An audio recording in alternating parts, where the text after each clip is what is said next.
ampun!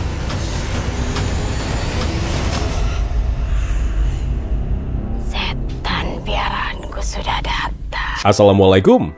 Mulai 2025, Kawan Review bakal total mendukung perfilman lokal dari yang indie sampai yang punya budget wah, dari aktor pendatang baru. Siap. Oh iya, tas lu yang merah dijual ibu tuh, Kembalonte. Sampai udah jadi langganan layar lebar. Semua karya pantas dapat apresiasi selama ada usaha dan niat baik di baliknya. Jadi kalau memang dikritik, kalau mau diperbaiki, good. Dan kita mulai dari film ini dulu deh.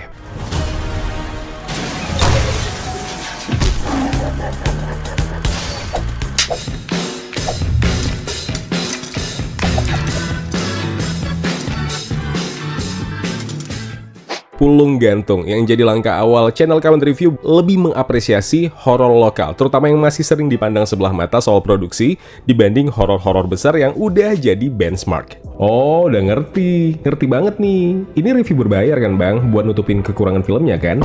Gak sama sekali.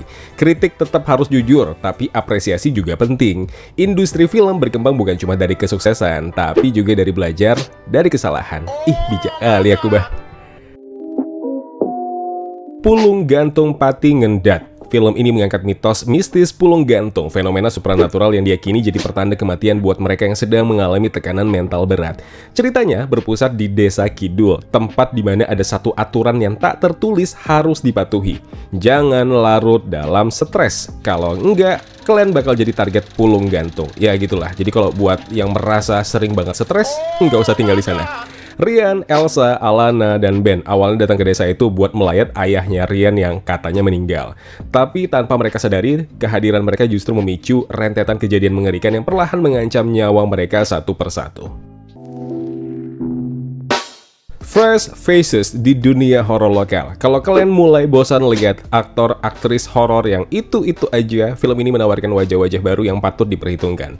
Ya meski pengalaman mereka masih minim lah, ada usaha kok buat tampil totalitas. Overacting masih terasa di beberapa bagian, tapi ini wajar dan bisa berkembang seiring jam terbang mereka bertambah.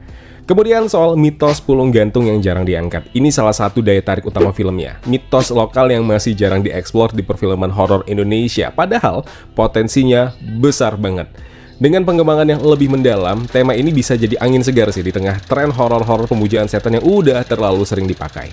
Kemudian soal visual dan editingnya yang oke lah. Dari sisi teknis, khususnya di departemen visual, filmnya nunjukin usaha yang serius. Meskipun ada beberapa bagian yang terasa kasar dalam editingnya, kayak scene jitter yang sebenarnya nggak perlu ada. Nggak usah ada itu, please lah.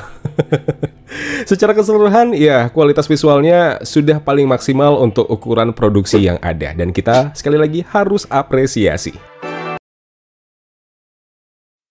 Oke, yang bagus-bagusnya udah ya. Sekarang kita masuk ke kritiknya seperti apa.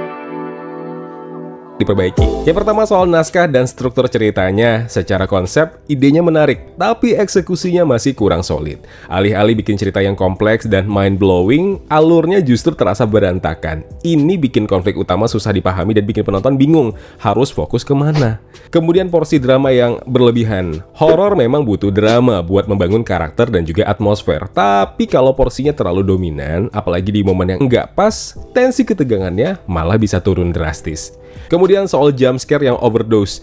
Jumpscare itu kayak garam di makanan. Kalau kebanyakan malah jadi ganggu. Nah, film ini terlalu sering mengandalkan jumpscare dengan efek suara bombastis. Padahal, horor yang kuat justru datang dari atmosfer, build up ketegangan, dan juga suspense yang mateng.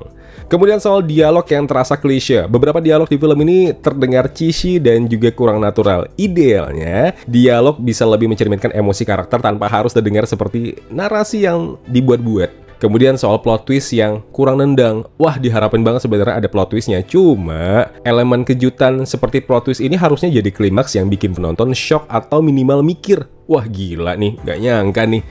Kesimpulannya gimana? Film Pulung Gantung Pati Ngendat punya niat baik buat ngangkat mitos lokal ke layar lebar. Ya seperti film-film horor lainnya lah yang mengangkat mitos mistis. Meski masih ada banyak celah dalam eksekusi, terutama dari sisi naskah dan penyutradaraan. Konsepnya tetap menarik, punya potensi untuk dikembangkan lebih jauh lagi.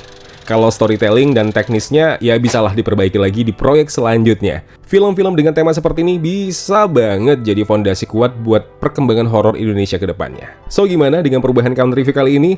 Ya nggak apa-apa ya, kita boleh mengkritik sebuah film, tapi balik lagi, kritik tetap dibarengi dengan catatan perbaikan, yang mungkin aja efeknya nanti bakal lebih banyak PH-PH yang memperbaiki kualitas filmnya. Oke, silakan like video ini kalau kalian suka, dislike juga boleh. Dan jangan lupa juga untuk share pendapat kalian di kolom komentar, siapa tahu yang udah nonton film ini juga. Dan jangan lupa juga untuk subscribe channel Kawan Review, biar kita sama-sama bisa sering diskusi bareng lagi, sama-sama bisa lihat perkembangan perfilman Indonesia ataupun mancanegara. Kalau gitu aku Zain, pamit undur diri. Kita ketemu lagi di video berikutnya. Wassalamualaikum.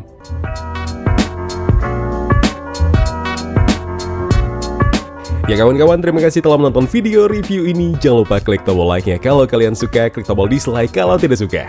Klik juga tombol subscribe dan bel notifikasinya biar nggak ketinggalan review-review film terupdate lainnya. Kalau gitu aku Zain pamit undur diri. Terima kasih, jaga kesehatan, tetap positif, dan jangan lupa bahagia.